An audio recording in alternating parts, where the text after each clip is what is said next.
Hello mga sangkay! Welcome back to my channel. Ito po muli ang inyong sangkay na sa Sangkay Loans muling nagbabalik. Kumusta? Kumusta kayong lahat?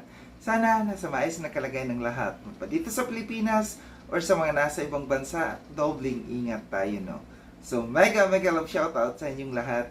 Sa Team Sangkay Original, Team Sangkay Sponsors, Team Kalingap, Kuya Val at Edna Kalingap Rob, sa lahat ng aking mga followers, supporters, and subscribers, sa mga lolos, lolas, FWs, and PWDs. Mega love shoutout sa inyong lahat, and of course, I love you all. Ayan. Mega love shoutout also kay Roel and Rachel.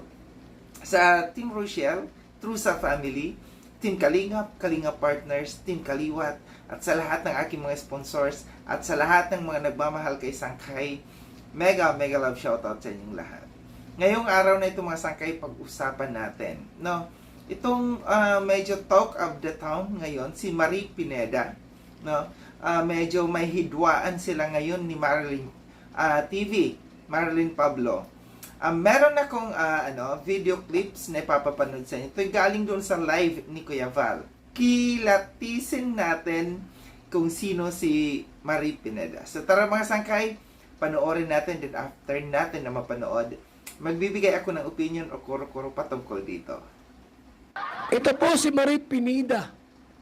Abay, nakita ko po si Marie Pineda. Si Kuya Laila. Ikaw ba si Laila Guerrero? Oo, Kuya Bat. Ako. Sino yung matangkad na yan? Ay, si ano yan? Si Marie Pineda yan. Si Marie yan? Walang iba po dyan sa Hong Kong, mga kalinga. Si Marie Pineda lang po kaya. Tangkad yan. Marie Pineda po, 5'11 po ang height niyan. Sobrang tangkad kaya ito. Ako natanong, Marie, ilang taon ka na sa Hong Kong? Kuya Bal, 5 years na ako dito. Ganun ba? Ang tangkad mo naman. Grabing tangkad mga kalingap ni Marie Pineda. 5'11, 5'8 ako. Sabi ko, Marie, ang tangkad mo, no? Nalula ako sa katangkadan niya, mga kalingap. Ito si Marie Pineda. Siya ang pinakamatangkad. Pinakamatangkad! Ha? Oh, bakit? Alam mo, ang height nun, 5'11". 5'11! Yan, kaya dami niyan nagkagusto dito. Maraming nakagusto. Marami kami, Ah, ibang, ano? pati Bombay, Pati Bombay? nagkagusto sa kanya. Matangkad Gawa ay. Matangkad. sa kanyang kagandahan, sa Oh. kanyang aktibo Aktibo. na tao, Ah, at oh. maganda siyang gumalaw. Magandang gumalaw po yan. Hindi yan lousy. Noong Pino. pumunta kayo dito sa Hong Kong, marami po ang nagkatinginan sa mall. Lahat Oh, ng sexing tao maray mga kalingap. tinginan dahil sa kanyang height. Alam mo yung ano siya, po? matangkad si Matangkad. Marie Pineda. 5'11 eh. Alam mo yung ano? Yung Coca-Cola body po, mga kalingap. Yung, ganyan oh. Yung malaki ang puwit. Ganun si Marie Pineda. Matangkad po, 5'11. Tapos, Coca-Cola body, mga kaibigan, kumagaya, no? Pati nga si Birador ay humanga dito. Birador? Yan oh. Balita ko nga, Kuya Bal, Ano? type siya ni Birador. Oh, Pati Bombay. Pati Bombay po. nagkagusto sa kanya. Gawa, nagkakras ano. Ang bango pa mga kaibigan. Ang bango. Kinis ng mukha. Marami pong nagkagusto sa kanya pero wala pansin sa kanya. Ah, Saka may pera yan may pera yan? dahil maganda ang trabaho niyan. Oh, kita mo. Oh. 32 years old. 32 pa lang pang mga kalingap ni Marie Pineda. Bata pa, no? Kahit nagkagusto dyan. Pati yan si pero hindi nagkagusto. niya napansin. na si Marie Pineda. Oh, Marie Pineda po. Alam mo po ba, Kuya Bal, na si Marie Oh. ay pinag-aagawan yan dito ng ano. Pinag-aagawan na po dito. Saan? Sa Hong Kong? Talaga namang nakakaano talaga ang ganda niya. Ganda po Tsaka, talaga kayo. kahit Maganda po, yung maganda. niya. Oh, So, kaya maraming nahuhumaling sa kanya. oo naman. Kita ko na yan. At Ganda yan. Pero proud na proud kami sa kanya dito Ah, kasi kaya may sabi sa niyan, amin lahat siya lang Mm. talaga ang maraming tagahanga ng mga tumboy. ha? Kaya Anong tumboy? minsan pinag-uusapan namin kung bakit Ano? siya lang ang nakikita ng mga kagaya nila na Eh, siyempre, 5'11 ang height ay. sa At sino? ng Ah. mga tumboy. Ibig mong sabihin. So yun mga sangkay at ninapanood no, yung video clips na aking kinuha, ito yung mula doon sa live ni Kuya Val. Ang dami, alam niyo yung habang nanonood ako dito sa live na ito ni Kuya Val, ang dami kong talagang tawa dito. Tawa talaga ako ng tawa. Ang daming kalokohan ni Kuya Val patungkol dito. Na-curious ako, totoo lang, hindi ko, naging karepa of, president ako, pero hindi ko nakita talaga ito kung sino nga ba ito si Marie Pineda. So na-curious ako dito sa na ito ni Kuya Val, base dito sa description na ipinapakita, binabanggit kay Marie Pineda na 5'11 yung height, tapos Coca-Cola body sabi ni Kuya Val, tapos makinis ang mukha, lapitin ng mga Bombay incheck, tapos tumboy. Na-curious talaga ako. Tapos tiningnan ko sa kanyang YouTube channel. Habang binabanggit yung description, pati pa si Berador, nagkagusto daw. Berador. Napapawaw talaga ako doon sa description sa kanya. Pero nung nakita ko sa kanyang YouTube channel, ang masasabi ko lang, okay. Okay, ito pala si Marie Pineda. So, ito yun. Siguro matutuwa kayo dyan sa kalokohan ni Kuya Val, sa kanyang live patungkol dito kay Marie Pineda. Pero, sa seryosong usapan, patungkol dito sa kanilang hidwaan sa ngayon ni Marilyn TV, diyan sa aking thumbnail nakalagay na tinanggal na, mayroong announcement si Marilyn TV na doon sa kanyang community na tinanggal na bilang member ng K-Roar si Marie Pineda. So, ibig sabihin, hindi na siya reactor ni Kalinga Prab. Tinanggal na siya ni Marilyn TV. So, good job para sa akin, kay Marilyn TV. Siya ay binabati ko sa kanyang action na ginawa dito patungkol kay Marie Pineda, kung sino talaga yung mga tao na mararamdaman mo yan talaga, kung sinong nagiging traitor, kung sinong nagiging pasaway sa grupo, mas maganda habang maaga palang tanggalin na.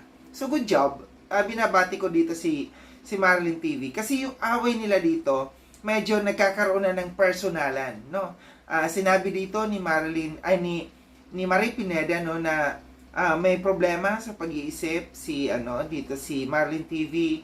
Syempre, sagot niya ito sa kay Marilyn TV doon sa pagkatanggal sa kanya. Masama ang kanyang loob malamang na tinanggal siya dito.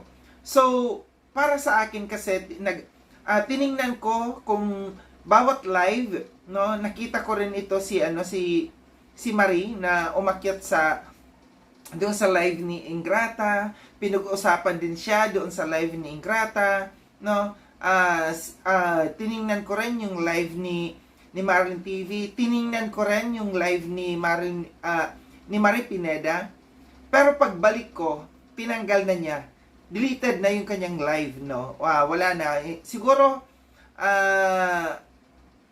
may mga foul kasi akong nakita doon sa live niyang yon. So siguro na pag-isip-isip niya na mali siya doon sa kanyang mga pinagsasabi. Ano nga ba? Bakit nga ba na humantong sa ganito? Bakit siya natanggal, Base sa aking pagkikinig doon sa mga sa live na ito is di umano si Marie naging traitor sa K-Roar. Siya yung mga nagpapalabas ng mga screenshots kung ano yung mga usapan doon at ipinararating doon kay Kuya Potpot, ito yung naging cause kung bakit siya tinanggal doon sa sa pagiging reactor. Tapos gumagawa siya ng mga GC. Alam nyo, habang naririnig ko yung mga ganitong ano, no, may isang taong pumapasok sa utak ko na same talaga ang ginagawa niya nung time na ako pa yung president nung ano, nung Carepa, or kahit nung hindi na, no, na isang tao na ganito ang ginagawa. Siya yung nagiging spy sa loob ng GC at ipinaparating yung mga maseselang usapan sa loob ng GC doon sa kalaban. No? Siya talaga. Then naki-create ng GC. Nakita ko talaga na may butas, na may mali dito si Marie Pineda, no? Na dapat lamang siya tanggalin. Kung siya man ang nagpaparating doon sa mga usapin na mga masaselang usapan doon sa loob ng GC. Then, nag-create pa siya ng GC, no, na ang gamit niya Keror. Which is, wala na siya sa Keror, wala na siyang karapatan pa na gamitin pa yung Keror, no? So, parang nakikita ko sa kanya, kabaliktaran doon sa sinabi ni Kuya Val na personality niya na mahinhin, lousy. Nakita ko sa kanyang live palaban itong si Marie Pineda, no? The way na magsalita siya, palaban, na para bagang gusto niya na siya yung magiging puno, magiging head ng grupo. Kaya siya gumawa ng GC, at ang masama pa doon, ang kanyang kinuha na mga member niya doon sa GC ay yung mga member ng Keror, no? Which is wrong. Dapat, por respeto, tinanggal ka na nga, no? Sa Keror. Bakit? Anong reason? Bakit kailangan mo pang mag-create ng GC? No? Por respeto kay Kalinga Prab, por respeto dito sa namumuno sa inyo, sa leader ninyo na si Marilyn Pablo. Kahit hindi nyo man gusto si Marilyn Pablo, sana naman por respeto na lang kay Kalinga Prab. Di ba? Ang kasi doon, kung hindi talaga may iwasan, gaya ng sinasabi ko, sa kay Marilyn Pablo, kinakailan maging matatag ka talaga, maging matibay ka. Good, maganda itong ipinapakita mo na uma-action ka.